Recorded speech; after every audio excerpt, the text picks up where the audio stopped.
আজ আমাদের দ্বিতীয় আইবুড়ো ভাত। আর এটা হলো আমার দ্বিতীয় মায়ের তরফ থেকে। সাথে করে আমার প্রথম মাকেও নিয়ে গেছিলাম। এখানে আমার আর সৈকতের আজকে জোড়া আইবুড়ো ভাত ছিল। এটা আমাদের ফার্স্ট জোড়া আইবুড়ো ভাত, বলতে পারো লাস্টও। যাই হোক, এখানে সৈকত আমার জন্য ওয়েট করতে করতে পুরো ক্লান্ত হয়ে গেছে বেচারা, আমাকে জাস্ট ইগনোর করে দিয়েছিল। আমি এখানে দাঁড়িয়ে দাঁড়িয়ে একটু ফটো তুলছিলাম।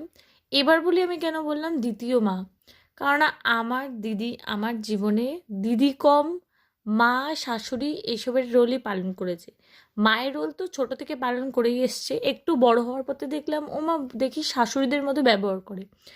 যাই হোক, সব বাদ দাও, মেয়ে আজকে অনেক খাটাখাটনি করে আমার জন্য অনেক কিছু রান্না করেছিল। 7 রকমের ভাজা, মাছ, ফুলকপির রসা, এখানে ভেটকি মাছের পাতুরি করেছিল, আবার কাতলা মাছও করেছিল, চাটনি, পায়েস, আবার এখানে ফিশ ফ্রাইও করেছিল। যাই হোক, ভালো লাগলে like comment share and subscribe করে দিও। দেখা হচ্ছে নেক্সট পার্টে, ততক্ষণ টাটা।